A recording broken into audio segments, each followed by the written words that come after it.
When we have a graph of velocity versus time, velocity here, time here, and we have some time t sub 0 at which we want to determine the exact precise velocity, rate of change of velocity, the exact precise rate at which the velocity changes, we have to use a strategy involving what we call slope triangles.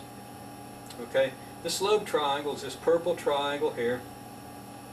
The triangle extends, the hypotenuse extends from one graph point to another. The first graph point is the time at which we wish to find the average rate or the precise rate at which velocity changes.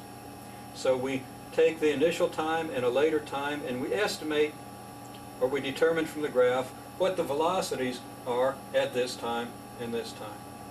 And we see that the rise of this triangle is the change in velocity because, of course, velocity is the vertical coordinate here. And the change in the horizontal coordinate is the time change, which is the run of this triangle. The slope, of course, is the change in velocity divided by the change in time. So we can easily determine from the slope of this triangle the average velocity between the desired time and some later time. Now, if we take the average velocity or the average rate of velocity change over a shorter time interval, we're going to get a slope triangle that looks something like this little orange triangle here. Okay, that triangle is pretty small, but it has a rise, which is again a change in velocity, and a run, which is a change in time.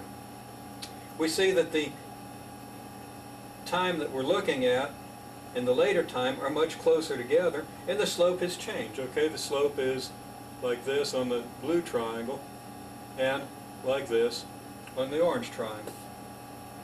If we continue this process, taking smaller and smaller triangles, we approach the slope of what's called the tangent line, which is a line that comes along and touches this graph precisely at the t0 point and gives the slope of the graph, the precise slope at that point. Since we see that slopes, rises over runs, correspond to rates of change of velocity or accelerations, this is what we're after.